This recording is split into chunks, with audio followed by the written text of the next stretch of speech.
Everything should be okay. And in a 3 minutes, we'll be joining our friend, international master Cyrus Lakdawala, and we'll be having the collaboration with our guest. We'll be talking about some of the stuff related to this book, In the Zone, and we'll be talking about greatest winner streaks in chess history, Cyrus Lakdawala. Okay?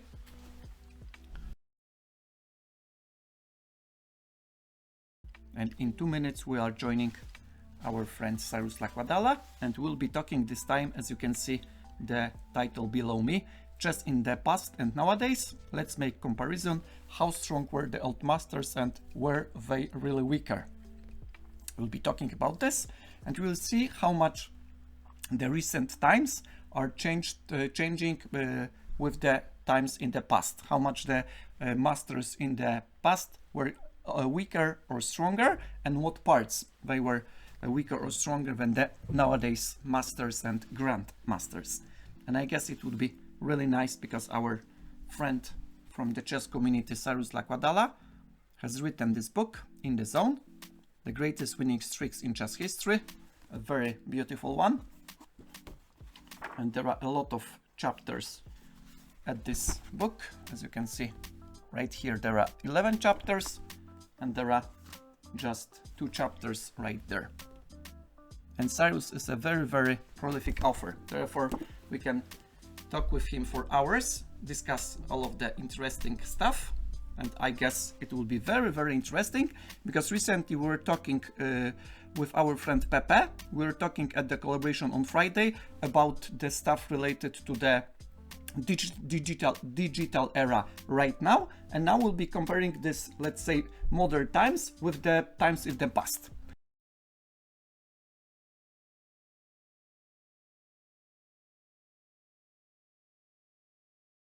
In a moment, we'll be joining our friend Cyrus Lakdawala, and we'll be having absolutely amazing stuff related to chess history. And I guess you will like it, because our friend is a passionate. He's a chess writer, chess coach, and chess player. Therefore, it would be excellent to meet him. Okay, guys, now I am just disappearing because I need to join our friend, and in a moment I'll be pop up over the stream. Do not go away. We are just on the live stream. Thank you very much for being with us. How are you? I'm doing great. Thanks for inviting me. Yeah, thank you very much for being with us. It is an honor and a very much pleasure to me, because you are very much passionate and you have so much knowledge and so much passion that I am super happy that we can have such a guest that may the, let's say, community give a lot of insight into the specific aspect of chess. This time we'll be talking about, I will just read the title, Chess in the Past and Nowadays. Let's make comparison. How strong were the old masters, and were they really weaker or stronger? And we'll be basing this stuff most often about your book, right? In the Zone. Is that okay? Okay, sure. They were, I mean, if you put them in a time machine, okay, and you brought them here today, you don't get any databases, you don't get any books, nothing. They'd be killed. I mean, Fischer may have been an exception, okay, like maybe he's in the top 25 today. But no way he's going to beat Magnus. Not a prayer, right? If you just drag him out of 1972 at his prime, and you have him play Magnus would destroy him.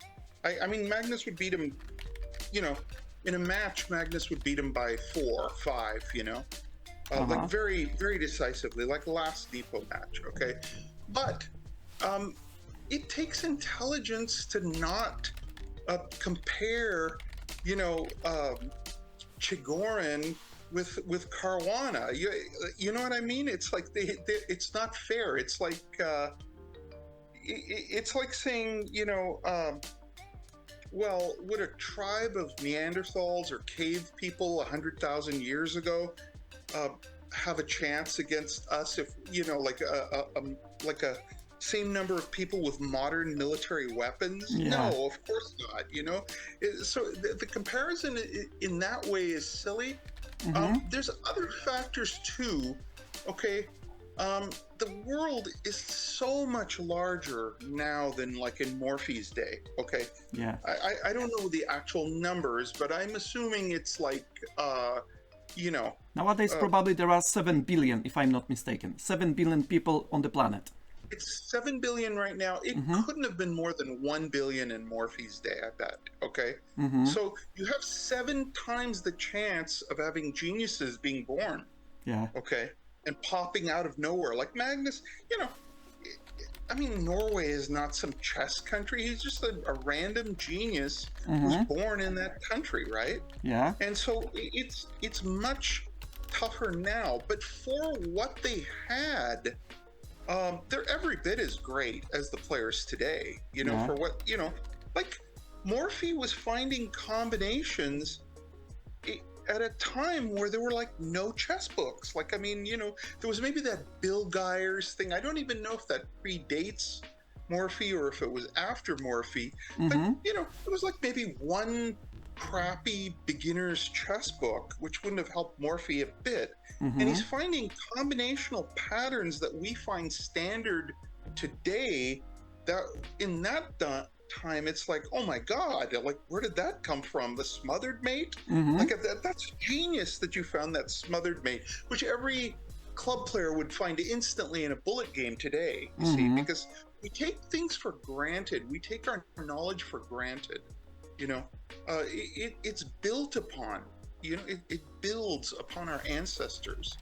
And for their time, they were every bit as great, you know. I mean, they reached the top with very few resources. Again, you know, with tremendous ignorance in their era of just what we consider basic things, right? Like, if I think I am like a young, maybe like a low GM, strong IM, would clobber Morphy. You put that guy in a time machine, put him back to Morphy's era. Yeah. Morphy will never get a combination. Okay, you make me 33 years old, you put me in a time machine, I play Morphy. Okay, I'm totally confident a guy like me, a nobody in chess, okay? Nobody. As strong I am, you know, would have been GM, weak GM if I had money at that time, but I didn't. Okay, I couldn't travel. Yeah. Easily, I would have beaten Morphy because he would have never gotten a combination off on me. First of all, he'll never survive the opening without being completely in deep trouble. Out of the book. Total trouble. Like, I'm not going to play E4, E5 on him. I'll play like French, like modern. You think he knows anything about pawn structure, like a blocked pawn structure? You know, even certain Sicilians would confuse the hell out of him, you know? Yeah. Like, he wouldn't know how to deal with Nadorf or, like, you know, something that I would play something that involved lots of pawn structural decisions. And he would not get a combination. And I don't think, you know, the levels are just different, you know. Like, I mean, people today, they play bullet, you know. The faster the better. Yeah, and we do Puzzle Rush, and we do all these online combinations, you know. I think a normal IM has a much larger, today, has a much larger tactical database than Morphy did. Absolutely. And strategically, he's you know, literally a century plus, you know, century and a half, even more than that, ahead strategically. Endgame understanding, you know. I mean, in the zone, you know, I show he's pretty crappy by today's standards. Morphy was very weak by today's standards in closed positions. He didn't know what the hell he was doing. And secondly, he was quite weak in the endgame by today's standards. Okay, you give him an open position with an attack, I'll get killed. He'll beat the tar out of me. I'm just not going to let him get those positions. I'll play Philidor, you know, I'll boring clog positions, him up. right? Boring ones. I'll tie him up, you know. Also, I just don't think they calculated that far back then. I just think they, maybe they did. There's just no way to know. Okay, but it's just very difficult, for instance, to say like who's the greatest world champion Well, And by the way, okay, from time to time, sorry for interruption, I will be just addressing some of the questions from the chat, okay? Because the chat is discussing the stuff that you are talking about. Okay, And sure. very briefly, we are just curious how much you would rate it, Morphy, with the rating. For example, ELO. Would Morphy be some like 2000, 2100, 2200? Of course, not 2400. Today? Yes, but today's standards, what would the rate be? It would be 2250. 2250. 2200 to 2250. Yeah. Uh-huh. Okay. But at that time, 2900. You know, like in his day, for Morphy's day, he's 2900. You know, he totally dominated. It's like it's a 2250 playing 1700s. You know, like so. Okay, you can continue, please. No, I mean, it's very hard to put an ELO on there, but I mean, I don't see Morphy. You know, there's just so many metrics. Okay, there's dominance. Okay, with dominance, you have Morphy. Fischer, for the short span, Fischer's absolutely number one. I mean, nobody had that dominance like him. Morphy may have been number two, but then there's Kasparov, there's Carlsen. You know, I mean, like even, you know, in their primes, you know, Alekin for a short period of time, Capablanca for a short, just a few, you know, in there, you know, like Alekin in 1931, you know, Capablanca in the mid to late, you know, late 20s, Got it. Into early 20s, to like maybe 1920 to 1927. I mean, he won that tournament. You know, before he played Alekin, Alekin was in there and he kicked Alekin's ass with black in that game, you know, so but it's just very hard to say who's the most dominant, you know. But there's so many metrics. Okay, what about longevity? Korchnoi, Smyslov, Lasker. You know, there's calculation power. You have Lasker. You have Lasker and Korchnoi, and I'm going blank. That stupid dog woke me up before 3 a.m. So I'm really stupid today, but I'm so. By the way, I'll just mention for our audience, because our audience may not know. Cyrus dog is called Amiticus. What is the name? Amitias. And I am joking because we are having a little bit conversation sometimes with Cyrus. This Cyrus dog is something like a shredder, but he's not shreddering the variations, but rather different parts of the stuff that sometimes it's difficult to deal with. He's an amazing dog because he never sleeps, and he wants to play all the time. And he's almost 2 now. He's good, you know. In 3 months, 4 months, he'll be 2. So he's not that young. You know, he's not like a tiny puppy. But you know, he wakes me up between if I'm really unlucky, 3 a.m. If I'm super lucky, 4:30. Oh my goodness! You know? So my productivity has gone way up because he gets me up. You know, so I write so much more because of him. You know, I meditate more. My friend who's Bill Mateus is a Father Bill. He's my research assistant. Okay, and. We talk about, you know, meditation and, you know, like our different practices. I'm Buddhist. He's spiritual stuff.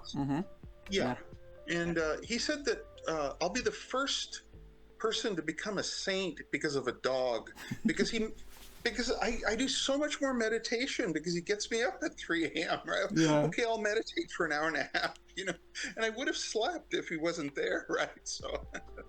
Absolutely. Anyway, back to Morphy. Yeah. But there's so many metrics, you know, like when you say the greatest, okay, you know, nobody would give a second thought if you said Carlsen is the greatest of all time, but eyebrows would be raised if you said, oh, Smyslov is the greatest of all time. You go, come on, Smyslov? Well, maybe. Okay, Smyslov was world champion. Carlsen was a dominant world champion, maybe the greatest of all time, okay? But Smyslov was one of the all-time great endgame study composers. Yeah, absolutely. Okay? Nobody could match him there. And that's an entirely new field, okay? And it's both chess. He reached the top in 2 places. Everyone else just won. So why isn't Smyslov the greatest of all time? You see what I mean? It's an impossible question. It's an imponderable, basically. Like who's the greatest? You Yeah. know, because there's so many factors. Like with Fischer, yeah, dominance great, but the guy was like a crap world champion. Oh no, like I'm insane. I won't play anyone. You know, like I mean, not Carlsen not play anyone, but I'm insane. I won't play anyone. You know, Yeah. like so he was in a way he was the worst world champion we've ever had. He barely played any games. He played a few offhand games with some, 1800 rated computers, I think, in the late 70s, you know. And by the way, because I am just thinking about what you are talking about, because it's super curious. We are just super curious. That's why I was that much excited that we'll bring you here and you'll just explain us the stuff that we are a little bit of, let's say, ignorance, if I can say that, comparing to you. What are the measures that you think are the most reliable, if I can say that, with this comparison? Of course, it's some like no eternal debate, right? Who is the GOAT, right? In basketball, in football, in chess, it's eternal debate. It's probably not solvable. But for you, as a chess player, as a chess coach, and let's say chess popularizer, what metrics you take into account if you would like to make some kind of weights and some kind of ordering? Who would be the best one? Well, what are your, let's say, most important you would one? have a list. You would have a list, and you just have check marks of everybody who made that list. Okay, like dominance would be, we start with Morphy, and I count Morphy as a world champion. I think they start with Sinets, but he was clearly the best. Morphy was not clearly official the best world champion, right? Not official world champion, but he was if they had a world championship, he would be it. Okay, he would be their champion and a dominant champion. So you start with Morphy, then you have Lasker for I mean he was pretty dominant early on.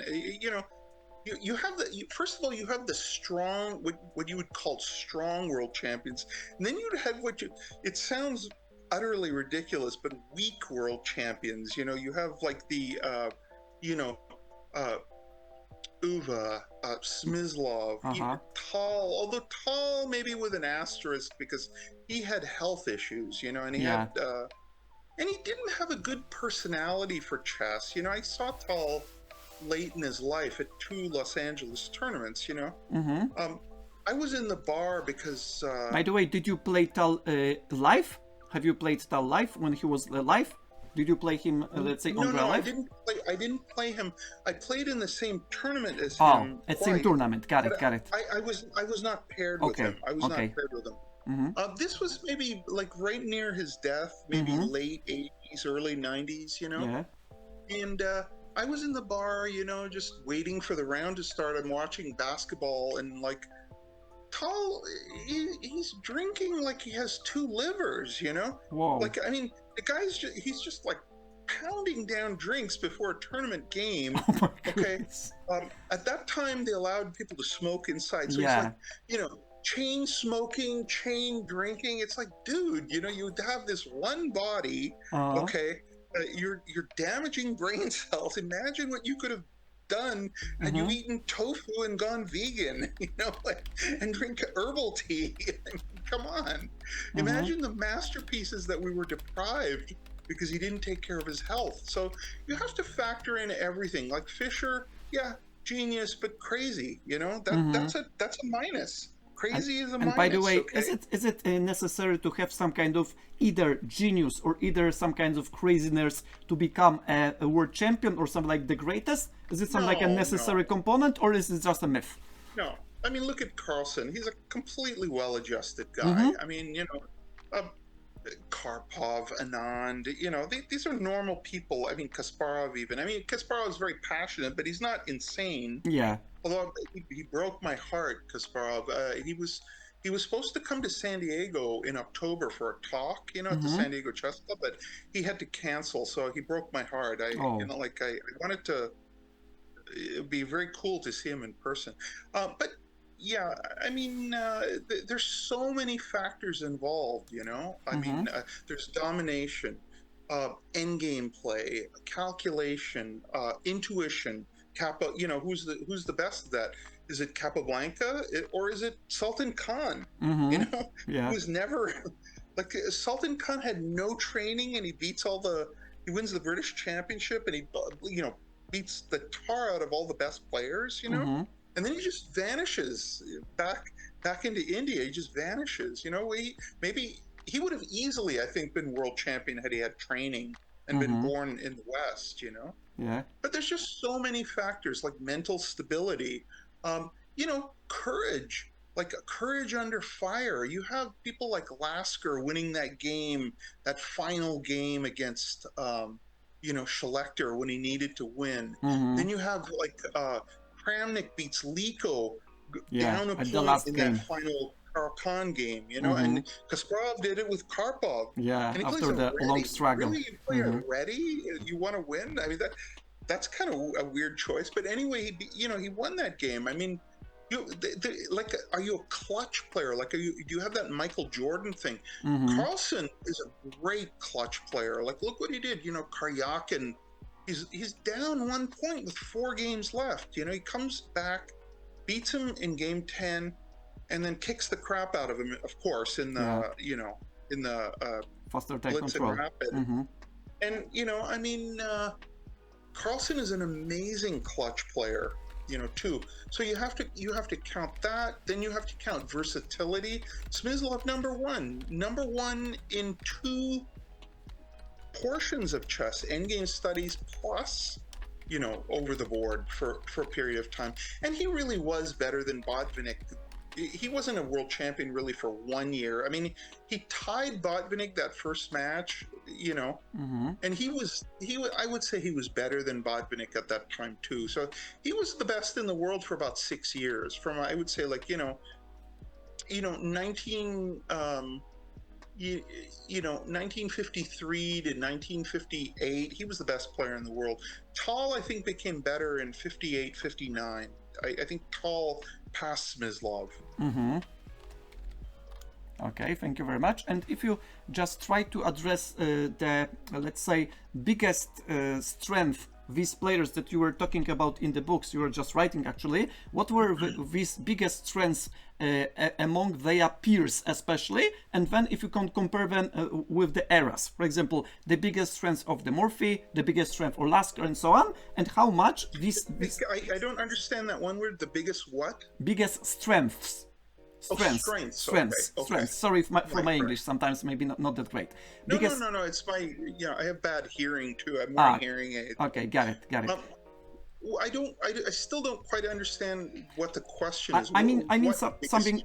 Yes, I will just explain it. Something like the following. Let's say we are just having 14 or 15 world champions, right? And each of the world champion, or at least the champion or challenger, had some kind of the best qualities. And how much these qualities were, let's say, the strongest qualities of them among the peers and among the world champions next generations, if you just compare it. Right. And I'll be right back. You can continue. So let's start with Morphy, okay? Morphy, strategic play, okay? He understood things we just take for granted right now, like take control of the center, develop rapidly, you know? He had a better grasp of combinations, but strategically he was just miles ahead of everyone. Steinitz, again, strategic dominance, you know, over peers. He was just ahead, and then again, so I don't know if you missed what I said, but like I said, yeah, please continue. Okay. Yeah. Okay. So after Steinitz, again, strategic understanding of closed positions and strategic principles. Then Lasker was the first world champion who was the first math-based world champion. Yeah. He clearly wasn't the best strategist of his era. Rubinstein was a superior strategist. Probably Tarrasch may have been too, but they just couldn't deal with his calculation, tactics, his... he really was a great psychologist. He knew exactly how to irritate his opponents with the style, the exact style that the opponent doesn't want him to play. He does, you know. then but his was calculation power and just pattern recognition, geometric pattern recognition, pure math-based world champion. Capablanca, of course, was intuition and strategically one generation ahead of his, like Morphy. Like Morphy was like maybe 2 generations ahead strategically. Capablanca was at least 1 generation ahead strategically. But his intuition was just like totally dominant. He would have remained world champion for a long, long time if Alekin died in childbirth. He wouldn't have had any challenger for a long time, not till like Keres or someone, came along. He would have been world champion for 20 something years, had he, had Alekin not been there. Alekin, he was weak strategically early on, but he fixed that problem. He fixed it. And Capablanca went into shock in his match with him when he couldn't outplay Alekin strategically. That was the problem. And Alekin made Capablanca work. He made him work. Capablanca got too lazy. He was used to winning without effort. And he realized you can't beat Alekin without effort. But if Alekin had the guts to give him a rematch, which to his discredit he didn't do, he was scared of Capablanca. I say it on your show right now to Alekin fans. Sorry, Capablanca would have beaten him in the rematch. Capablanca would not have screwed around, going to clubs and drinking late at night. Capablanca was a cocky guy, and he was totally overconfident in that first match. Second match he would have trained.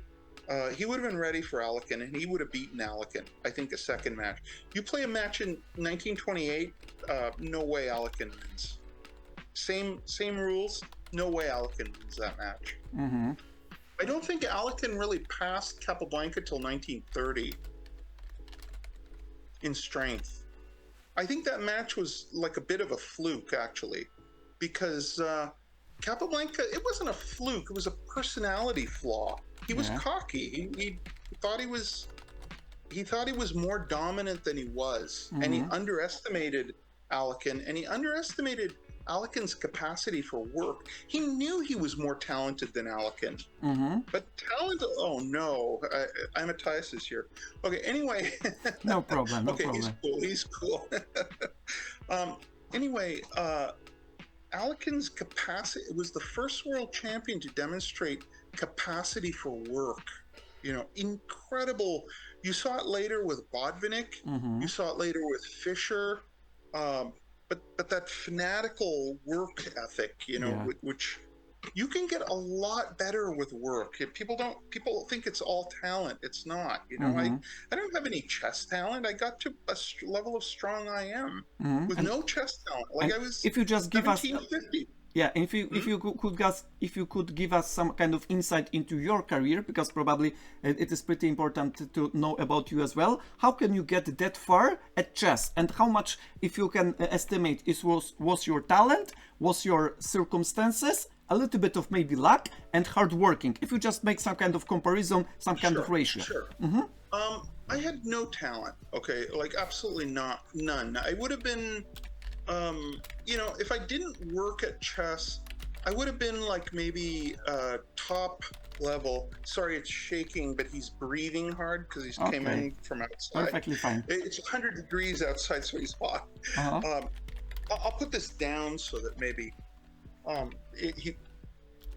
Nancy, you want to take them out? Okay, we're safe again. Okay. All right. So okay, so no talent. I would have been maybe 2,200. Okay, not a professional player, if had I not worked. But I was 17 years old. Okay, I was rated 1795. Okay, at the age of 17. Yeah, 1795 at age 17. And I decided then I want to be a really strong player. I want to see how far I can go. And I started. What happened was my parents had a cabin in the country and it was summer vacation in 1978. Okay, So for 3 months, I asked if I could just stay at the camp. They would come every weekend, okay, and then go back, home and like that. I asked if I could just stay there, and I just had my chess set, books, and I studied morning till night, like morning till night, like that. Wow. And I realized I got a lot better, like very quickly. Like, not that quickly, but I was probably about 2,000 strength I gained about 200 points from 1978 to 2000. I'm sorry, 1980. Okay. Mm-hmm. And then something happened. I just sort of, it's like I went from 2000 to 2200 just like in an instant. It was just like in an instant, like there was no. And then I got stuck there for a year. Mm-hmm. And then I went instantly to 2400. I was never really a master. I just went I was always like, it was so frustrating. I was like 2197, 2195, 2198, 2199. I couldn't get past that. And as soon as I went over 2200, it was like, oh, now you're 2430. Like, what? Explosion. Within just like, yeah, very quickly. Like I had these leaps. It wasn't like an incremental thing. Mm-hmm. But I went from like about 2200 to over 2400 in about 1 year. It took about 1 year to do it. Yeah. It would have been a lot quicker if I could play in like, rapid tournaments, 4 games every Saturday. At that time, you just went to weekend tournaments, and Wednesday, we had our Thursday night chess club. That's all we had. And what was the club you played in? What was the club you played in the most? Something like the most practice you had? San Diego Chess Club. Oh, San Diego Chess Club. Got it. Mm-hmm. Yeah. Thank you very much. It may have been a year later, like maybe 1981, that my memory is not so good. So it may have been 81 that I had that giant shoot, to 24. And then I shot up to 25 in about 82. Like I went from 22 to 24 in 1 year. Then I went 24 to 25 in 1 year. And then I got stuck at 25 for a long, long time, Like, 6 years. I got stuck there. And I thought, okay, I've reached my maximum. Mm-hmm. And then I suddenly went to almost 26, just instantly again. That was in 1994, I believe, that I had another giant jump, Yeah. But it's from training. There's no secret. It's just training. You have to do these things, okay? You have to have a long capacity to work. Mm-hmm. You have to be. You have to include physical training. You can't be like the little, guy that never wants to, like, always wants to study but never wants to actually lift weights or go on a treadmill or take long walks or whatever. But I did physical training too, and I think that's very important in these. 3-day tournaments, because it's a physical thing too. Yeah. But I would do things that other people didn't do. Like I would push myself to the max. Like I would, this woodpecker technique is supposed to be like all revolutionary. Mm-hmm. I was doing it before that guy was born. Okay, I was doing that woodpecker technique in the 80s. Mm-hmm. And in the 90s, 80s, I was doing it. Like I would do, and I would do a thing where I would start combinations. Like I had, encyclopedia of chess combinations, okay? Mm-hmm. And I would start like maybe, Friday morning to Saturday morning, like 24 hours straight. I would do it all night too. And because it's important. 24 hours you have been solving puzzles? Yes. Without sleep? Straight. Without sleep? 24 hours? No sleep. No sleep. Just 24 hours. Because, and it's important to do it like that. I didn't do it accidentally. It's not the same to do, 8 hours one day, 8 hours the next, 8 hours. No, it's more important to do it 24 in a row. You know why? Yeah. Because at 2 a.m, your head just buzzing and you want to stop everything. Your body is screaming at you to stop. Okay. Yeah. And if you tell it, you tell your body and you tell your mind, I'm in charge, not you. You know, Do not like disturb me. I'm the guy. I'm the guy in charge.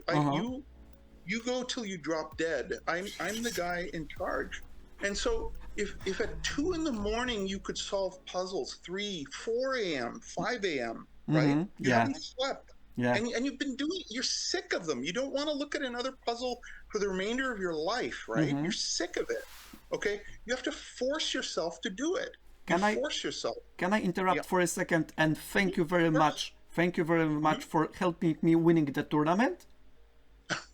I'm not kidding. This is the new look. It's the woodpecker technique. No. But I'm not kidding. I'll just show you because I have the trophies next to me. I'll just show it and I'll just briefly explain it, okay? Because it was your method. I tested that because you just mentioned it 3 months ago, and I won this trophy 3 weeks ago, 3 or 4 weeks ago. I'm not kidding. Okay. I'll just show you, okay? Okay. Sure.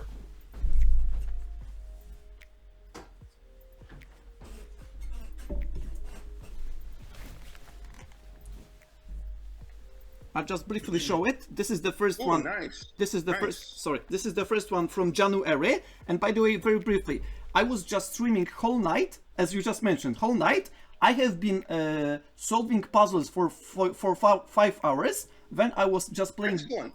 Yes, I was just continuing blitzes for 7 hours. Or overall, it was 12 hours. I was just laying in the bed because I couldn't sleep because I would oversleep. Therefore, some like two hours of break, if I can say that, I went into the tournament and crashed the field. And I'm not kidding. 12 hours of training and getting into the tournament. That's why I want to officially and publicly thank you very much, because it is your method. And this one. Actually, the day to do it, you know when you do it, if you have a tournament on Saturday, you do it on Wednesday. Yeah. You do like maybe Tuesday morning till Wednesday morning. Okay. Now Wednesday you're gonna have a nightmarish day. Okay. Yeah. Your day will be a nightmare. Thursday you'll be tired. Friday you'll be a little tired, but Saturday you'll be recovered. But your mind will be so saturated with problems. Yeah. You have to not ever let your mind say, I'm tired, let's just make any old move. Okay. In that final round, when you're exhausted, you're just seeing stars. Okay. Another thing I did was I took the Bikram's yoga, like in the late in my career, like the hot yoga. Okay. And I went to a studio. They say it's 100 in there. No, it's 120. They kept it. Okay. And so you do an hour and a half of yoga in 120 degrees. Okay. And they pump in humidity to make it more difficult for you. Okay. Nothing trains the mind like that. Okay. Or even just work out till you drop. That's another thing you can work out till you drop, you know? But you have to be the complete master of your mind. Okay, you can never let pain or fatigue pain and fatigue will tell you, look, I'm really tired, I want to go home, just make any old move, it'll probably work, I'm sure you'll win. Just do it. No, we're not going to do that. We're going to calculate. I know you're tired, but you get off your butt and calculate and do that. That's the thing. You must. You can win a game. I mean, I can't beat Kasparov. Okay? Yeah, of course. No matter how strong my will is, but I can beat a guy in my range with a stronger will. The stronger will often is the deciding factor. Okay. Yeah. So you just have to train your mind to take any amount of pain, any amount of fatigue. And it's not hard to do. You just do it. Just do it, you know? If you train in that 24-hour thing, okay? You will hate me at the end of it. You'll be totally miserable. Okay, you'll have a rotten Wednesday, a pretty bad Thursday, a slightly sour Friday, and then on Saturday, Sunday, you win the tournament. Okay, I guarantee you. Yeah. If you do that, if you have the time. but you need like I say, you need the physical training too. But it's really it comes down to mental, you know. Yeah, and I've one stuff that I would like to address because it was absolutely amazing. In some point, a little bit or pretty much ridiculous, and due to it's I'm not sure what is the word for that, but due to this ridiculousness, I would like if you would just point it out into us. But this one was a little bit tragic, maybe a little bit stupid because you just publicly said that. But if you just address it, it will be some like let's say resolving the tension. I mean the situation that you were playing and you were the hard strike. Remember? Oh, okay. If you just address it, because this one was a little bit too much over the edge, I guess. Yeah, that was the stupidest thing I've ever done in my life. I've done lots of stupid stuff. That's ranks number one, like no question about it. Where, this was 2016. Okay. It was early December 2016. I start round one of the Saturday Gambito tournaments that I play in. Okay. Yeah. And suddenly I have this crushing chest pain, and I break out into a sweat. My opponent goes, "Are you okay?" Like me, I'm fine. I'm fine. And but it was just terrible chest pain. So what happened was, I thought about offering him a draw, but I really liked my position. So I played, and I won the game, and then I thought I better withdraw, and I told a student's mom that this probably saved my life, by the way, that I'm having chest pain. I didn't think it was a heart attack. I thought if you have a heart attack, you drop. I thought, it's just some heart incident, and I'm gonna go get it checked. I'm gonna get it checked. After the tournament, of course. Yeah, after the tournament. Yeah, not now. Yeah, of course. Now chess is the most important. Of course. Anyway, the student's mom, her name is Yan. She had a bottle of baby. She went and bought a bottle of baby aspirin and gave it to me, and that probably saved my life because I took 8 of them. Okay, and I wanted to be sure, so I took 8 of them. And the doctor told me, the cardiologist, when I went to the emergency room, told me that that's what saved my life, the 8 baby aspirin. Anyway, I was going to withdraw, and then I thought, man, how can I withdraw with 1-0? Like, I can't withdraw from 1-0. I'm going to keep playing, So I won second, third, fourth game. Okay, I win the Gambito. Okay, 4-0. And then I go home. I tell Nancy about this. She says, "You got to go to the hospital. You have chest pain. You go." I said, "No, I'm. I'll go tomorrow. It's too late. I'm too tired. And then at about I think it was in the middle of the night sometime. 2 a.m. something like that. 1:30 a.m. I tell her I need to go to the hospital now. So we go, and then they find out it's a heart attack, and I had no electricity in the bottom third of the heart. But that was too fanatical. See, that was too fanatical. Chess is not that in the scheme of things. Like, who gives a crap if you don't win that Gambito? Who cares, right? I mean, like, how is that? We're like one tiny planet in an insignificant, solar system of a small sun. Like, we're totally insignificant. How is that going to alter anything? Winning one rinky-dink Saturday tournament or not? I mean, in the big picture of things, it's a pretty stupid thing I did. Yeah, got it. And it was really, let's say, amazing because if I remember, because it was at the podcast of Ben Johnson, Perpetual Chess Podcast, that you mentioned something like, I'm not sure if it was connected to this, but probably it was, that it was something like a doctor told you that it was something like a post-traumatic stress disorder, something like inside one of the... Oh, that happened after. Okay, so what happened was... So, I recovered from the heart attack. I went back, started playing again in the Gambitos, even though Nancy wanted me to retire. I said, no, I have a few. See, it's really hard to retire when you keep winning the tournament. Okay, I want to retire when I don't win the tournament. Yeah. Okay. But I'm still winning. I'm winning, you know, so it's like, my rating's still over 2,500. You know,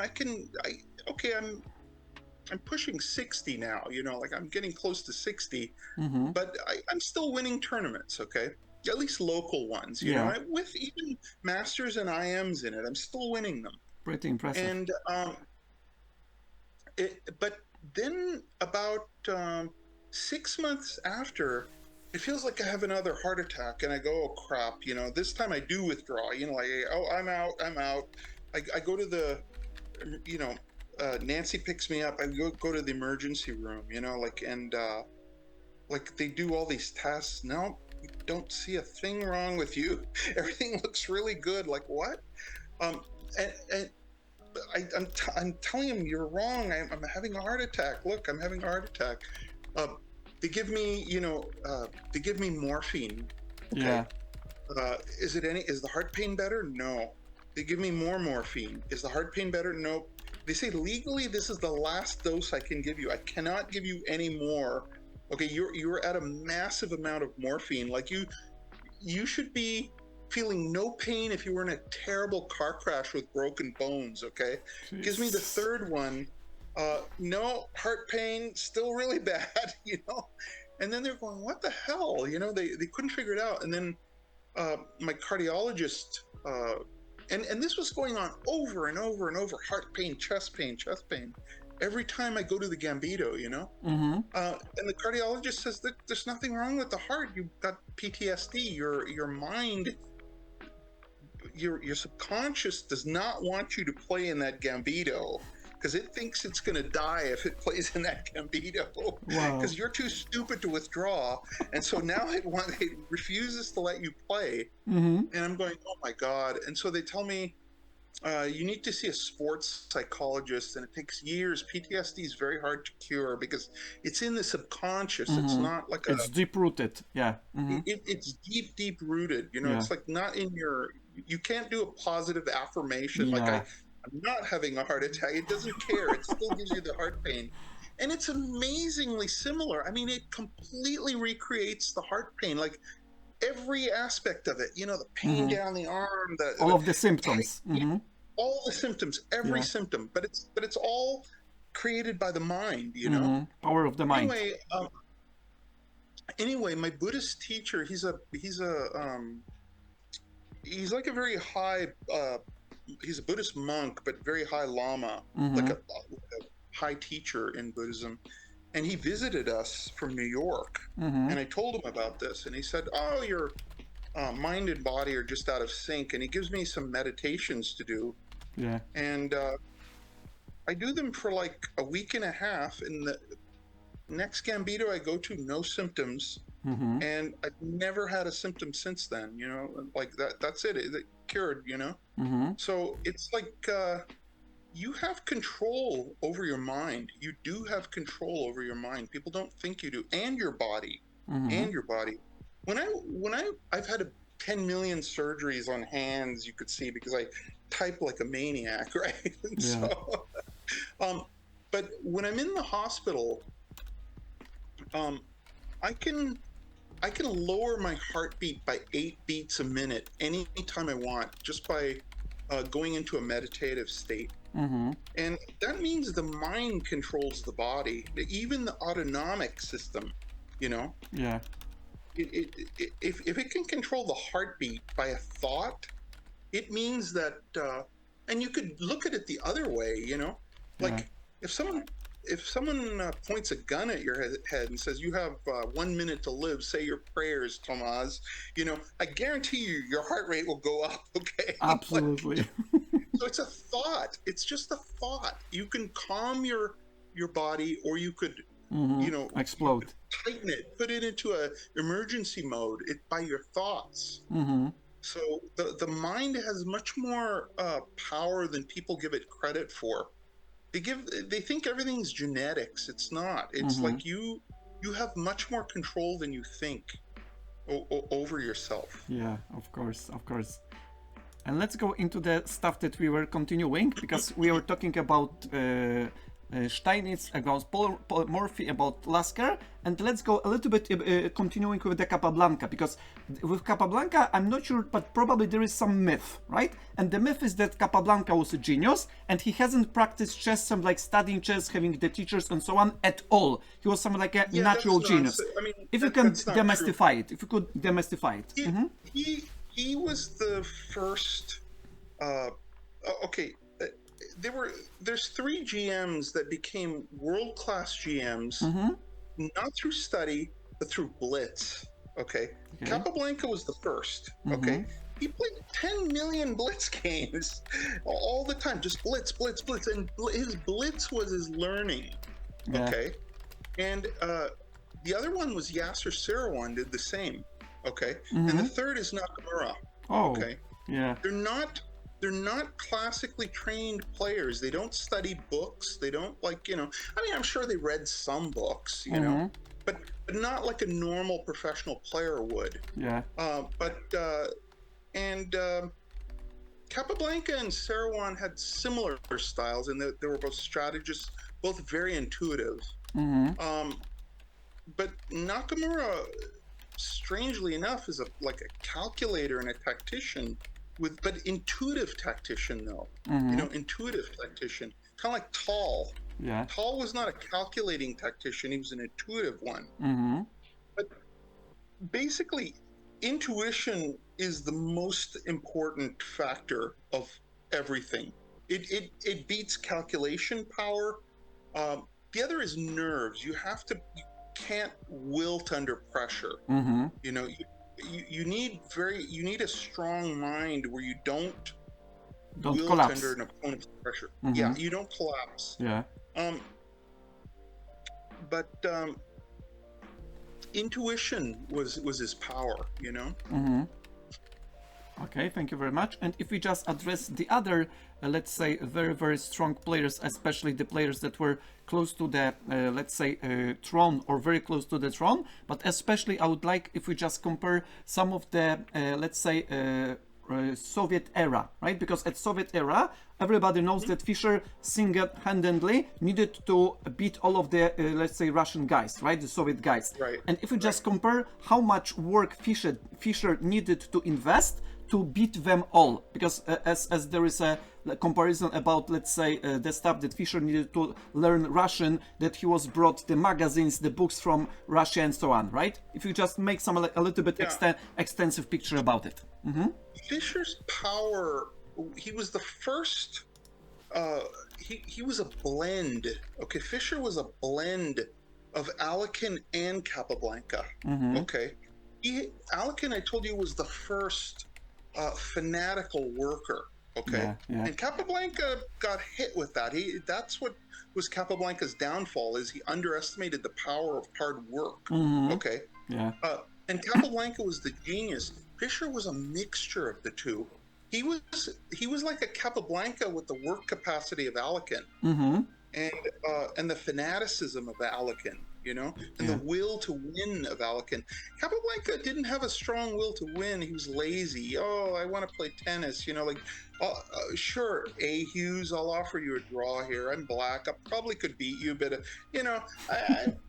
it's such a beautiful day outside. Well, I don't want to sit here for the next 4 hours trying to grind you down an ending. That he didn't have a strong. He had many lacks. He was missing things. Like he missed that. He really was lazy. Okay, anyone who relies, and it's not surprising. I've known that people who with great natural ability tend to be lazy. They tend to overestimate that and underestimate the capacity for work. It never occurs to them that if they mix the two, they could be the greatest of all time. So. But Fischer was the mix of Capablanca, and he played stylistically, he was much closer to Capablanca than Alekin, but he had a little bit of Alekin. He was much more aggressive than Capablanca was, and his work capacity equaled Alekin's, the fanaticism. And he didn't do stupid crap like drink, like Alekin did. That cost him the title. One human flaw can cost you so big. One human flaw, like, chess is a mixture. It's a mixture of things. It's a mixture of psychology, like mental strength.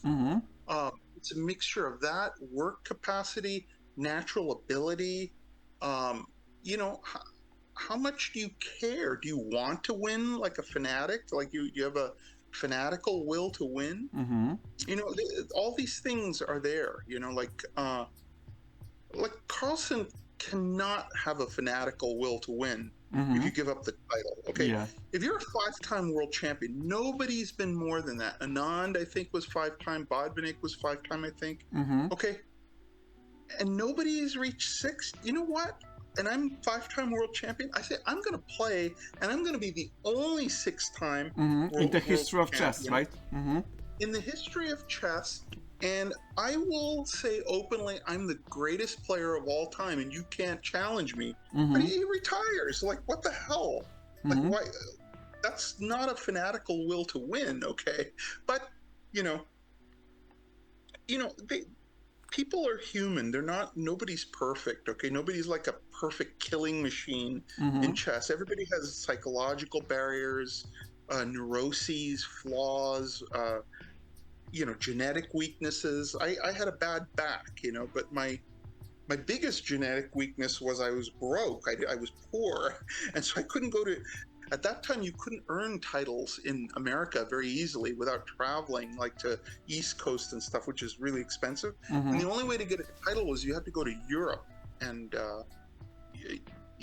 and so at that time I had no money. Now I have money, but no ability, so this is the way life works. Yes. Sometimes you need to make some kind of perfect timing. But if we are talking about Magnus, because we just started about Magnus, if I'm not mistaken, you wrote the book about Magnus, right? About Magnus. And if you just, let's say, show 2 books. Oh, excellent. If you just compare Magnus with the, let's say, predecessor, especially the last few, some like the previous, let's say, world champions, and especially what made Magnus to dethrone the, let's say, the previous world champion. If I'm not mistaken, it was Vishy Anand, right? He just won the first title, beating Vishy Anand. What was Magnus' biggest strength back then, and how it was possible that Magnus get that far? Because Vishy at some point was something like invincible, right? At some point, unless Magnus pop up. If you just elaborate it, it would be fantastic. Well, Magnus, I don't think is a hard worker, but he has the genius, obviously. He has the genius, but he has some quality that I haven't seen with other world champions. He's the only world champion with a unique quality. He at the board, he is like a persistent machine. He's like the Terminator, okay? He will just sit there and play his opponent in an even position, and just his capacity for work at the board is unrivaled. Okay, it's just unrivaled. I mean, not study at home. Loads of people work harder than him, but at the board, I have never seen that kind of. Maybe Fischer had it, Fischer did stupid things. He would come 15 minutes late to a world championship game. Okay, that's just stupid. Okay. Magnus is the model of persistence at the board. It's like almost machine-like. He reminds me like of a Terminator. Where look how he beats Nepo in the last game in this tournament. He just beat Nepo, a few days ago. Okay. I mean, like I calls him Nepo. It's Nepo, but I can't help it. It's that movie Finding Nepo. I can't help it now. Anyway, that game 6 in his match with Nepomniachtchi. Okay, that was I wrote an entire book based on that game. Okay, I wrote another book mostly on Magnus. It's coming out very soon. It's in edit right now. I'm supposed to get the final edit in about a week, okay? I don't even know the name of it yet. They may call it Squeeze Play. They may call it Something from Nothing. That's the name I gave it. But he won that game 6 just from nothing, okay? He got nothing out of the opening. He tried. He wouldn't take draws. He kept playing, and then he got into time pressure with that 30-second increment, and played for a crazy amount of time with just seconds on his clock with that 30-second increment, and he would eat it all up. He would go down to 5 seconds and make a move, and have 1 minute and make a move. He never had more than about 3 minutes for, I think, almost a 3 or 4 hour period in that game. He played, and he was finding phenomenal moves, okay? And he beat Nepomniachtchi in an ending that no other player in the world would have beaten Nepo from that position, except Magnus. Was it the end game that Rook Knight 2 pawns against the Queen? This is the one, right? Yeah, I mean, to avoid perpetual check in that position with no time on the clock, impossible. Yeah, it was like a database. Sorry, endgame database. He set up the perfect positions all the time. Like, I was watching it, like, I can't find a way to dodge the checks. Oh, okay, now I see. And then, he'd find another thing, and then he'd find another thing. It's just phenomenal. It was pure, it was genius mixed with a fanatical will to win and just hard work at the board. Like, Nepo made many mistakes. He played way too fast. I think he had a game plan of, being confident and playing quickly and putting Magnus in time trouble. It did not work, okay? Yeah. It failed miserably. That strategy failed miserably. But he has that unique quality besides the genius, I mean, he's one of the greatest natural geniuses the game has ever seen. But, there's a lot of those guys, okay, that never went anywhere. Bu Jiangji, I mean, he's a great player, but he's never going to be world champion. But he was like 2,700 at age 16, I mean, like, we'll see, where players like Gukesh go, I mean, like, he, same level, breaks the 2,700 barrier at age 16. Magnus was about the same. I think he broke 2,700 around late 15, early 16, And if we are just talking about these players, maybe let's address a little bit, because this is a very much phenomenon as far as I know, the player that is called Alireza Firuzia. Because one particular stuff that was draw my attention was that Ivan Sokolov, the Grandmaster Ivan Sokolov, just mentioned that the one quality of Alireza Firuzia back then, probably a few years ago, was that Alireza could work on chess for 10 hours for a week or something like that. He was something like a machine. Have you heard about it? And if you can elaborate a little bit. Yeah, I mean, he's a mixture of hard work and genius, okay? And he's another guy in that same blitz category, I think he just plays blitz and bullet, bullet, yeah, and especially it was when he was playing candidates against Norditzky. Have you heard about it? That he played all night against Norditzky. It was amazing. We call it Bullet Gate. Okay? Yeah. We call it Bullet.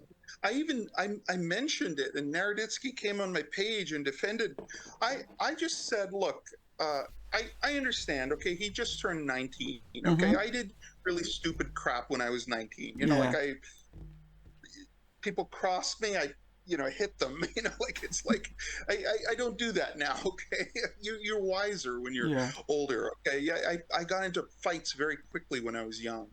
Anyway, he's got that mixture of genius and intuition and hard work. Okay, but that was colossally. I can't pick a better word than stupid. Okay, stupid is the correct word. To play bullet all night when you're in the candidates to be the world champion. Okay, the winner could be the world champion. I mean, come on, like but you have to give the kid a break. He's young. Okay, we did stupid crap. Like he needs to mature. Yeah, who didn't get drunk at that age? Or like so. Well, me, I never got drunk in my life. I've never been drunk in my whole life, but okay. Anyway, but I had other issues, okay? Anyway, that thing I'm hoping is just like a kid thing that he did. It's just like a stupid kid thing. But it was a mixture of lack of wisdom and overconfidence, But, nobody acts the same way when they're 19 as when they're 27, Of course. 30. So hopefully that he learned his lesson and he's not going to do that. I mean, it's going to be a really interesting battle in the future, like for the next generation. It'll be a battle between, obviously Firouzja, Gukesh, Abdusattorov, and a few other Indians, Aragasi, and like a few other Indians are coming. Yeah, I mean, India is the next chess superpower. I mean, clearly, it's clear domination coming. I mean, these kids are all like 16, 17, 18, and they get a bronze. Like, what happens when they're 25? Like, oh my God, they crush everyone. It'll be gold, But it's going to be a really exciting new generation between like those. There's a pack of about 8, with, I would say the 3 most dominant are, Firouzja, Gukesh, and Abdusattorov, Abdusattorov is a really interesting guy. He's like, I think Gukesh is a stronger player than him, okay? I think Gukesh is stronger, but Abdusattorov has a quality that the others don't seem to have. He's like a street fighter. Okay? That game he won, okay, I looked at that position and I said, oh, come on, you are not going to save this game. You are not going to save the game. And then like, oh my God, he's looking like he might draw. And he just, Gukesh could not bear not winning that game when he was so easily winning, And then he threw it away and went into a loss, and that really affected him. I read that he left the playing hall in tears after that game. So it's going to be a battle not only of talent and styles, but of wills. Like who's got the strongest will? Did they have that? See, that Magnus factor that I was talking about. I would compare him to like Michael Jordan. Okay, there was a famous game against the Utah Jazz. I forgot the year. Was it 98? I don't remember. 97. I don't remember the year. 99. Yeah. I watched the game. And I was a big Chicago Bulls fan because my son converted me. My son at the time was about like 8, 7, 8. He converted me. And he said, you have to love the Bulls. I went, fine, I love the Bulls. And so he made me watch all the Bulls games. And after a while, like I would worry about the Bulls constantly. Anyway, they're playing the Utah Jazz. They're in it's not the finals, but it's the semifinals, I think. People can look it up. I don't, I don't remember where, but it's in the, in the kind of like the candidates level. Yeah, okay? Got it. And anyway, they're playing Karl Malone, the mailman. This guy is like a bloody monster. Yeah. Okay, they call him the mailman because he always delivers. Okay, yeah, the mailman. He was like mailman was like a pre-Shaq, Yeah. Anyway, so I find out they say, oh, Michael Jordan was up all night with the flu. He's been throwing up all night. Yeah, and I go, he was flu. No. And if they lose this game and he won't recover for the next, then they're doomed, He scored something like, I don't remember the exact number, 37 or 38 Close points. to 40, probably. Close to 40, yeah, I remember. It was just below 40. It was like 37 or 38 points. And he could barely walk. He could barely walk back then. He was like wobbling. Yeah. Okay, he was wobbling. Like, okay, he did it through pure willpower. Mind. The mind overcame the body. Yeah. It overcame everything. The spirit, everything. The mind, his will to win was so dominant that it just totally took over his body. And that's what that game 6 of Magnus reminded me of. Michael Jordan with the flu winning that game. Like, I mean, the way Nippo knew it was a special game because he just collapsed after that game. He wasn't the same guy. Yeah, it right? was completely psychological Completely collapse. different player. Yeah, Yeah. he was a totally different player. Yeah. He got it into his head. I can't beat this guy. A guy that can win this game. Like an engine, right? Playing the engine, playing the stockfish, right? He was playing engine move for 3 freaking hours with Yeah. no time on the clock in a really difficult position, almost like a study. He's solving a study with 30 seconds on his clock. Unbelievable. Anyway, I think Abdu Sadarov has this quality, that Michael Jordan thing. He's not as gifted as Firouzja or Gukesh, but he has a toughness to him, and I would not count him out as a world champion in that group. Beating either Firouzja, Gukesh, or one of the other superstars.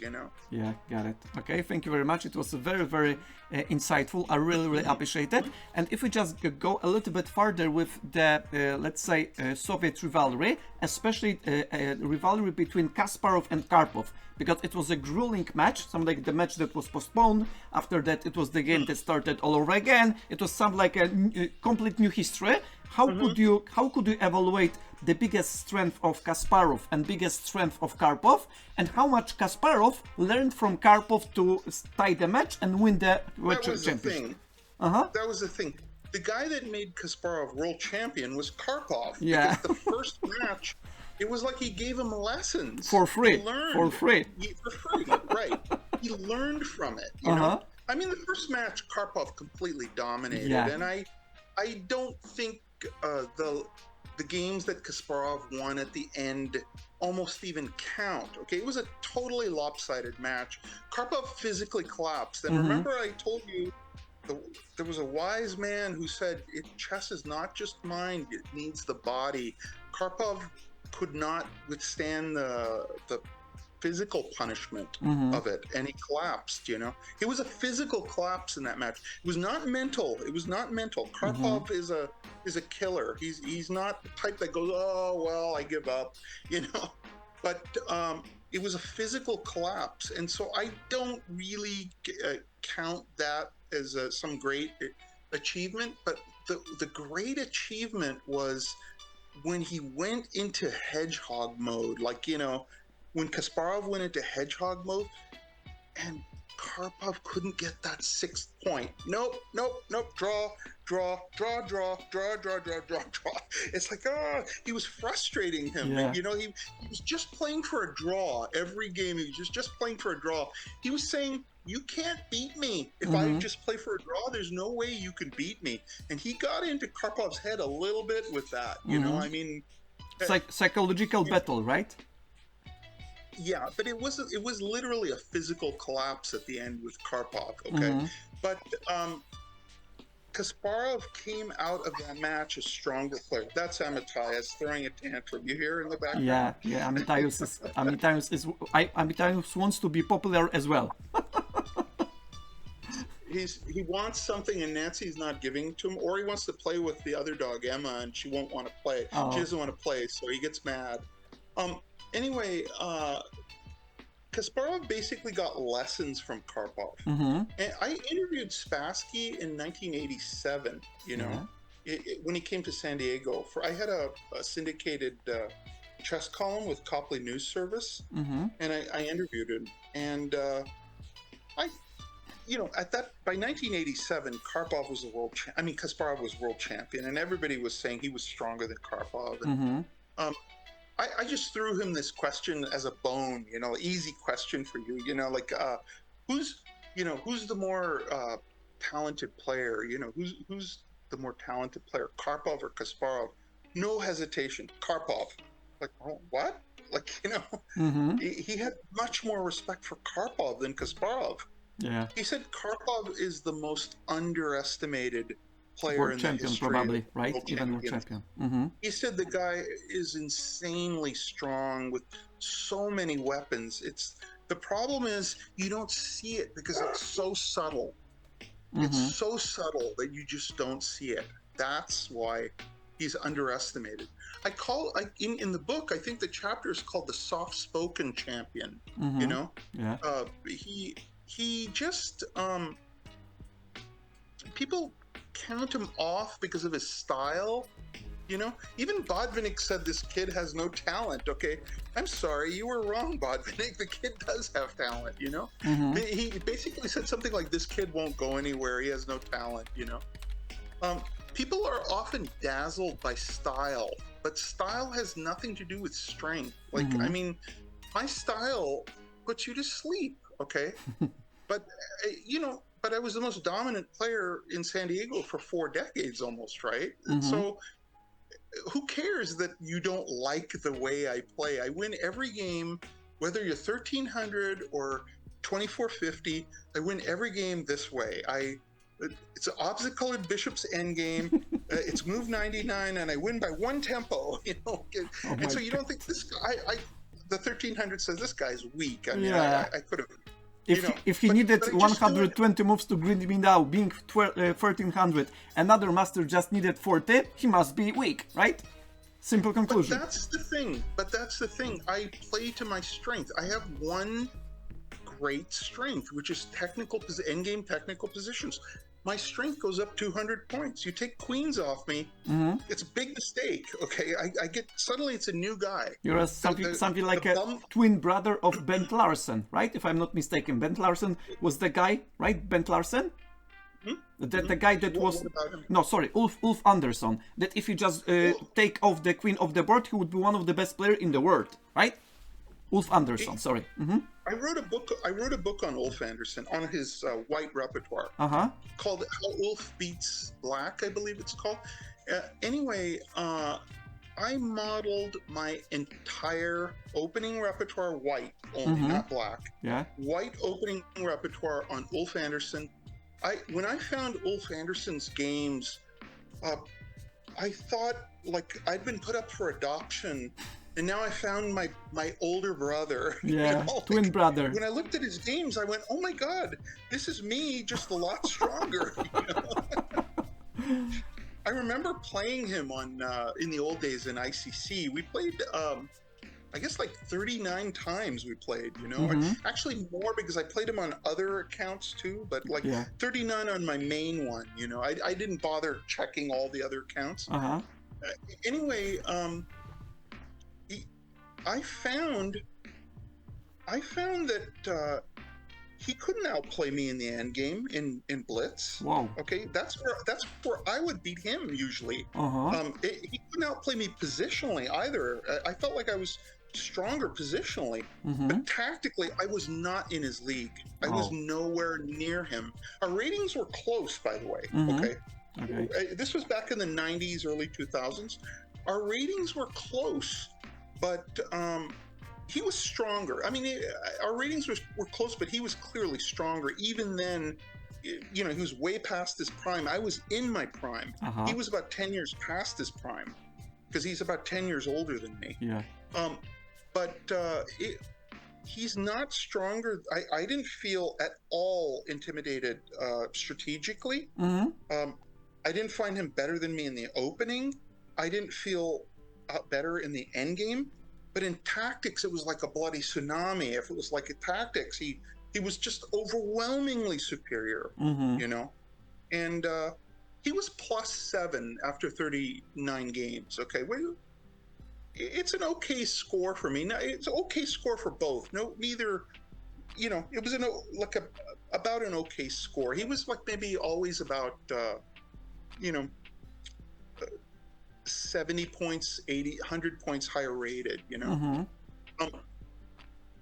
But when I found Ulf Andersson's games, I just studied and studied and studied.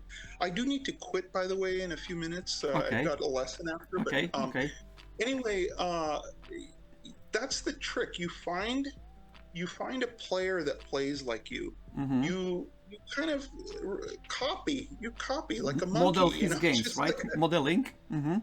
Modeling his game, because you find a guy that plays in your style. Okay, nobody plays completely in your style. There's one Tomas in the whole world. Nobody Yeah. has the same mind exactly like you or Guys, me. Okay, you hear from Cyrus Lakdawala. Nobody plays like Thinker Teacher, right? I am a Thinker no, I Teacher. mean, there's only one Tomas in the world. No, Thank you very much. But there are players. But there are players who play like you. Okay, Yeah. who are like great Close players with the even, style. that play like you. Yeah. Okay, you have to find the one that's closest to your style. I used to think it was Capablanca. Okay, I just modeled myself after Capablanca. But then when I found Anderson, I thought I found a guy even closer to my style. He set his entire repertoire up to swap queens. Okay, Yeah. his entire white repertoire is, I want to trade queens. You can have an even end game, but I'll just beat you anyway. I'll grind you down. Exactly how I modeled my entire chess career. But you must force the opponent into a position where it's your peak strength and not the opponent's. Yeah, okay, absolutely. It's so important to do that. Okay, style is so critical when you're fighting a guy around your rating. Okay, it matters a lot what kind of positions you get. Like, I mean, I had a big rival in my later years, like just at the end of my career. He's an IM from Mexico named Aldama, and I wanted to ask about him. You are reading my mind. Yeah. He played like Tal, okay, all of Tal's abilities. He confused the crap out of me. Very frustrating guy, because I'm like Bodvinik, I outplay him, but my clock gets low. Oh my God, they confusing. And what's more frustrating, this is more frustrating. Yeah. Last 3 times I played him in blitz matches, I beat him all 3. Okay, Whoa. So 5-5 game, I'm stronger. But when clocks are low, he beats me all the time. He beats me like way more than he should from bad positions, but that's because he's better clock handler than I am. I would get like 3 minutes and he would get 6, so I'm giving him time odds, you see. That's a bad situation against a tactician. Yeah, but is it related? Yeah, very important question, sorry for interrupting. Is it related that the players who are forcing the tactical nature of the game has the advantage of the players who are, let's say, weaker on the time management, or it is different quality? What do you think? No, there's no advantage to be tactician or a strategist. Strength is strength, I mean, because there is a saying that it's a way more difficult to defend than to attack, and therefore this is what I wanted to ask. Not for me. Not for me. Okay. My rating goes up hundreds of points in defense. Attacking, I'm a complete bumbler, completely incompetent. I'm a totally incompetent attacker. I don't attack well. I don't attack with the zeal that you need to attack. You're not shreddering Arkamitius, right? I'm no Kasparov. I'm no Alekin. Okay? But you put me on the defensive, I'll find all sorts of creative ideas that the other guy didn't think of. I'm really strong on 2 things: defense, technical endings. That's it. And maybe openings, just because I wrote every freaking book on every opening, so I know something about every opening. You can't get me in a position where I go, oh my God, I don't know what's going on here. Cyrus, my friend, can we publicly and officially confirm that you have rewired your brain? What about that? Yes, you have rewired your brain, right? By the way, the book by our friend Rewire Your Chess Brain by Cyrus. This is the most important chess discovery I made in my entire life. Okay, I made it too late to help me, because I found it after I retired. I retired in 2019 from tournament play. But I want to spread the word about this. Chess endgame studies and composed mating problems, especially mates in 2, are 2 of the most potent forces in chess training. And a new book is coming out. I wrote that Smyslov Endgame Studies book with Karsten Hansen. A new book is coming out.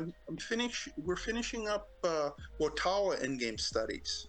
Okay, and Watawa, oh my God, if you don't know who Watawa was, most dazzling dazzling geometric creations you can ever imagine. Okay, it just I can't even. I'm a writer. I can't describe how brilliant this guy was. Yeah. Okay, for endgame studies.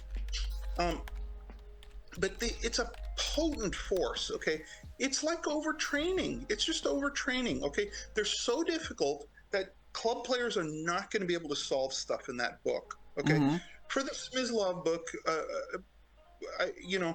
I try not to look at the reviews. Like I don't care. The good reviews, fine. Bad reviews, I don't care. You literally do not care, right? No, I don't look. I just don't look. I don't. To me, once the book is done, it's done. You like it or dislike it. It's not my problem if you dislike it. Great if you like it. Okay. Anyway, sure as anything, the guy gives us a bad review, and his reason is these studies are too hard. So basically, he's saying I'm stupid, and therefore your book is bad.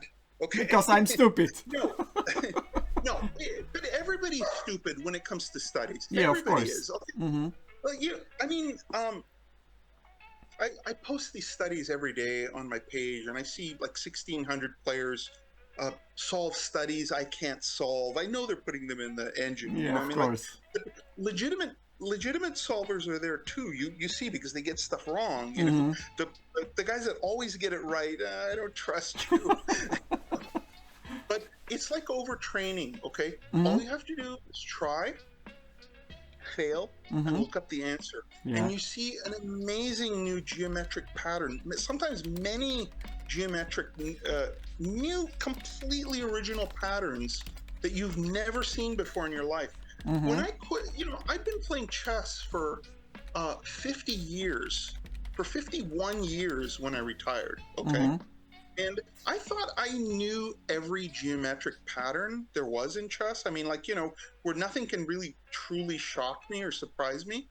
I started doing endgame studies and composed mates in 2, and my mouth would just fall open. I have never seen that before. This is crazy, there's a position, in Rewire Your Chess Brain in the drawing section, okay, where one guy's up a rook and a bishop, and the other guy just has a king, okay, with pawns on the board, and the guy has a fortress just with his king, and the rook and bishop cannot get in. Extra rook and bishop cannot beat lone king. That's amazing. Okay? Just weird anomalies like that, okay? And so you can't, if people would understand, you want to get better, don't do these for the, it used to be people that love chess for the pure art of it, looked at endgame studies. Artistic really beauty, beautiful. Right? Artistic beauty. The artistic beauty. They're the most potent training tool there is in chess, okay? There's nothing more potent than that, okay? Yeah. But people don't know it. They just have a prejudice to it. Oh, they're artificial. They're stupid. No, they're not. I have a student named Jonathan, okay, who's in his mid-50s, 2 decades, okay? He was between 1290 and 1360, okay? 1290, 1360, okay?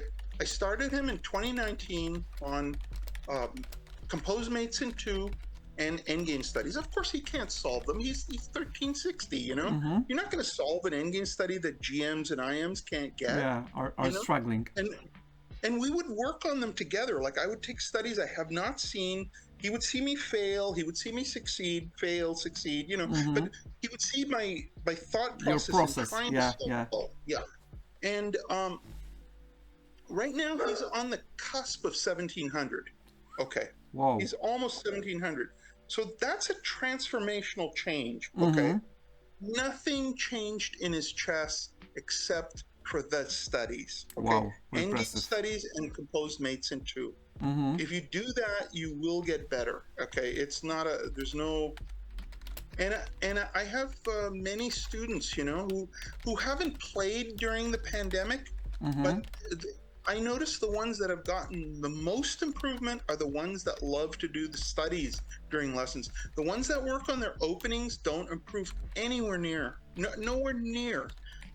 Openings make us feel better, but you don't get better. Yeah. You want to get better? Do endgame. Do the thing. This is the overtraining I'm talking about. Okay, what I was talking about, overtraining.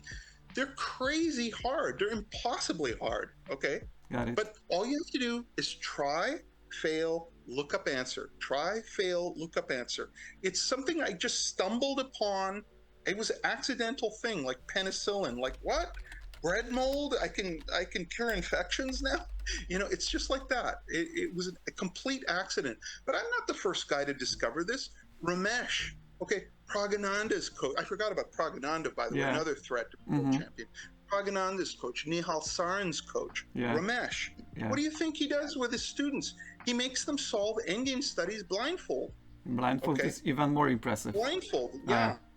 And mating problems and endgame studies. He concentrates on calculation blindfold without looking at the board. Boosting creativity, right, in the meantime. Dvoretsky, considered the greatest coach, right? The greatest coach. He had so many IMs and GMs students. He's an IM, but he had GM students. Yeah, he taught IMs being... was? What do you think his secret was? Watawa. He gave them only Watawa studies. Wow. That's it. I mean, that's the secret. It was a secret for so long that it's coming out. It's coming out. And my goal now is to let the world know, let the chess world know, there's a potent thing that makes you better. Okay? Yeah. If you're gonna be a sheep and keep studying your openings, you may get better and you may not. Okay? This is a radical change because we all have finite time to study. And if you spend like half your time on endgame studies and composed mating problems, you lose half your opening study. And so that makes you nervous. Yeah. Okay. But you will be a stronger player. I guarantee you that. Yeah. You'll be a better tactician, you'll be a better calculator, and you will find plans better because you have to find plans in endgame studies too. And it forces you to search for researchers. Do you need to go right now, or could we? Well, I have a 3 minutes. 3 o'clock lesson, but Can you extend just 3 minutes? Because the only question I had that Sure. Is that okay?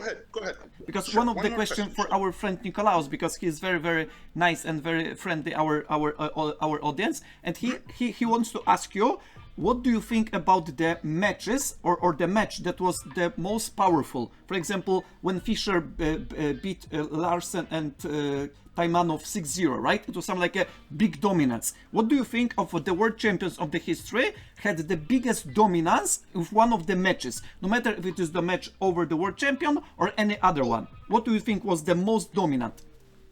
The most dominant performance is very easy. Okay, it's Steinitz over Blackburn. Okay, Steinitz won 7-0. Okay, now Steinitz was ranked #1 in the world by chess metrics at the time. Yeah, and Blackburn is ranked #2 in the world. Okay, so Magnus plays Ding Liren and beats him 7-0. No, not gonna happen. Okay. Yeah. Who's gonna, Capablanca plays Alekin 7-0. Nope, not gonna happen. Lasker beats Schlechter 7-0. Nope.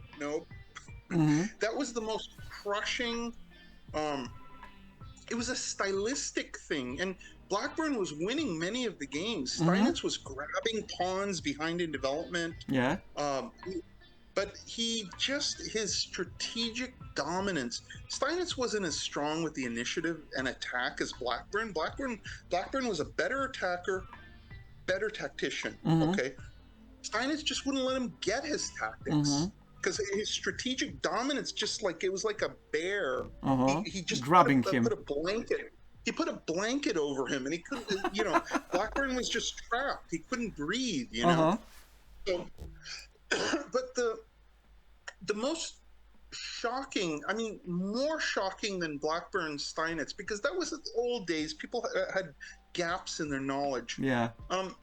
Absolutely the most stunning result by a mile, Fischer Larsen. Fischer Larsen. Mm-hmm. Fischer Larsen. Larsen's ranked third, fourth in the world. Mm-hmm. Fischer's ranked number one.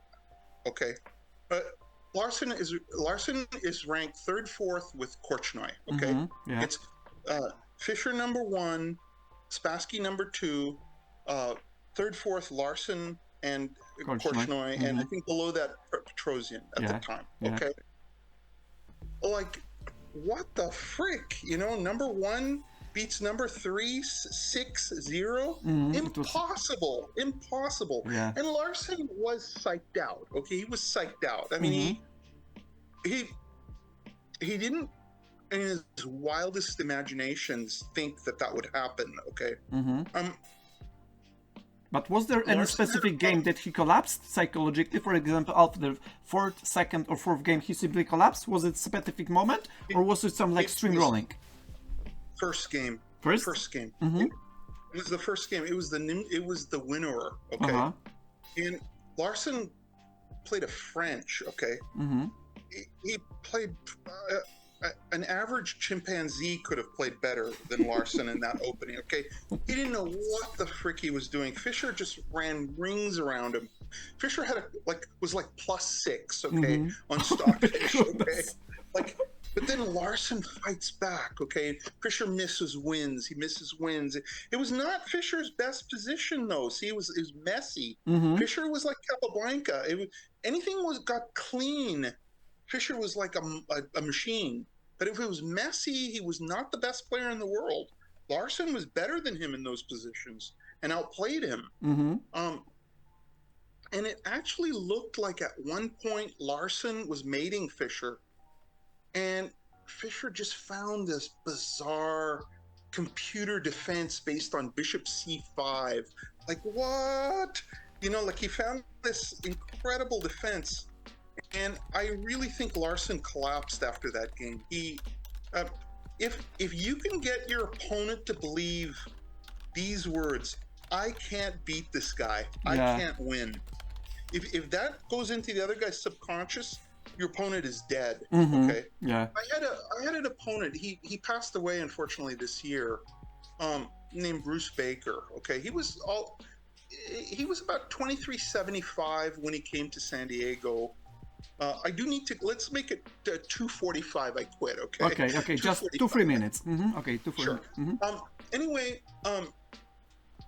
he came to San Diego, and I was almost 2600, and he's almost 2400. Okay. Yeah. But he was a very confident guy, and he thought somehow he should be number one. Okay. Yeah. And we played. We played in the club championship, and we met in the final round. You know, dramatic final round. And I was black, and I only needed a draw, one first place. Okay. And he ties with me for first if he wins. Yeah. Okay. Yeah. So he needed to win. I needed to draw. But I found out from students that the week before our game at the club, he was saying, I think Lakdawala is a totally overrated guy who beats up on little folk, and he's completely overrated. So what happened was we played. I outplayed him a little bit. I got a slight edge, and it was an ending. He didn't know my style, and I played a Berlin Lopez on him, and he went into the ending, and I went, "Oh, you're dead." As soon as he traded queens, I went, "Oh, you're dead." Anyway, he offered a draw, meaning you can have you can have the championship, and I'll take second. But I was irritated that he was bad mouthing me all week, so I declined. I didn't say anything. I just moved. You know. Let's play. Let's play. And of course he got ground down, and he lost like a 80 move game. He defended really well, but he lost like an 80 move game. But that created real hatred in him. You know, like, I mean, he disliked me for the rest of his life from that point on. The next 20 years he disliked me, and I tried to be his friend, but I couldn't. You know, it was too much hostility. Anyway, he was still. I beat him the second one too, and then he was still doing that crap of like, you know, I once I figure him out, I'm gonna start beating him, and I'll be the #1 player in San Diego. He's overrated, and it's because I have that Karpov style, right? Everybody thinks that those players are weak. Yeah. Anyway, I got tired of it, and I challenged him to a match, and a 6-game match, and I beat him 5.5 in that match. Okay. Now a 2600, you know, like a 2575, 2580, or 90 player is not supposed to beat a 2380, 2375 player 5.5. Okay. Shocking result. But my results against him were like that for the rest of our lives. Okay. Shocking. And I remember Jack Peters told me, I play Baker and he's really strong, but he plays like a B player against you. And I said, because he's you know, I've gotten into his head. No, I mean, I've gotten into his head. His subconscious mind is convinced that he can't beat me. And his results were just shockingly horrible. It was like I don't know what the result. We played about 300 times, but he didn't win 10 games out of that 300. I mean, I won. He didn't win even 10 games out of 300? No, he won like about 7 or 8, and I won like about 240, and we had about 60 draws. Wow. But a lot of those draws were I'm leading the tournament in the final round, and I want to go home, and I take first and he second. Not real draws. This type of draws. Yeah, just like draw when I want to draw, not when you want. When I offer a draw, you either take it or you lose. Yeah, but the last thing I wanted to say is never let someone do that to you. Never let someone do that to you. You must shake free of that somehow. Don't let it get into your subconscious. It's not a conscious thing. It's a thing where I could see his hands would shake in time pressure. Yeah. You know? And it got worse because I knew all his weaknesses. I knew that in a time scramble he was done. You can capitalize on that. Yeah. Yeah, not even close in blitz, okay? Yeah. He was the better, you know, he was really close tactically. We were neck and neck tactically, but endgame, no hope for him. And strategically, you know, I was considerably better, you know? Okay. And opening, I was better too. So I would just never let him get open positions. Was the one danger. The games I lost were always open games. Okay. I would do everything I can to close him up and block him up, not let him get his, you know, not open up the position. The only positions he was stronger than me was open positions. With him having the initiative was very dangerous. Got it. But if he had the attack, I loved it. His attacks always failed. But initiative was bad. Okay. I gotta get going here. Great talking to you. Hi to the audience. Thank you very much, Cyrus. It was a great insight into the world of chess, into the chess history. Really appreciate it. Thank you very much, and take care. Thank you so much. Thank you very much. Take care. What about the meeting with Cyrus? Have you seen such a guy that is passionate about playing, about discussing chess history, reading chess books, and all of this stuff? Have you seen such a guy? This is our friend Cyrus Lakdawala. That's why every time, whenever I know that we will be having the meeting, I know it is going to be fascinating, because Cyrus is such a passionate guy that you can see how much he is just expressing his ideas with the, let's say, facial expressions, with the animated, let's say, movement and so on. Therefore, I knew it was going to be absolutely amazing. And what about you guys? Let me know in the chat, what do you think about this meeting, about this collaboration? Have you learned about, let's say, a little bit of chess history? And if you just, let's say, your questions were addressed, at least a little bit. The book that I want to, let's say, give you into the consideration is Cyrus Lakdawala In the Zone. It is the book about chess history, the greatest winning chess streaks in chess history. This is the first one. And the book that Cyrus mentioned about, let's say, solving difficult studies and difficult, let's say, positions, but it is going to boost your creativity and overall help you in the game, is Rewire Your Chess Brain. This is a massive book. This is a massive book. This is the book that is 530 pages. It's a massive book. This is a massive book. Therefore, don't get me wrong, you will be having this book probably for a year or two, depending how quickly you're going to study it. But this book will just squeeze you like a lemon. Therefore, this is the book, Rewire Your Chess Brain. This is for the, let's say, studies that you will just make your mind pretty much twisted. And In the Zone, the book about the chess history, about especially great winning streak in chess history. And therefore I highly recommend, because Cyrus, he's a passionate, and it's the same when he writes the book. He's just making something like another expressions related to the events, the players, the moments of the fight and so on, that you are just having the feeling that Cyrus is sitting next to you. It is very much a feeling that Cyrus is sitting next to you and you are just listening what Cyrus is talking about, and you are just making some, let's say, movement of the board. Therefore, I highly recommend it.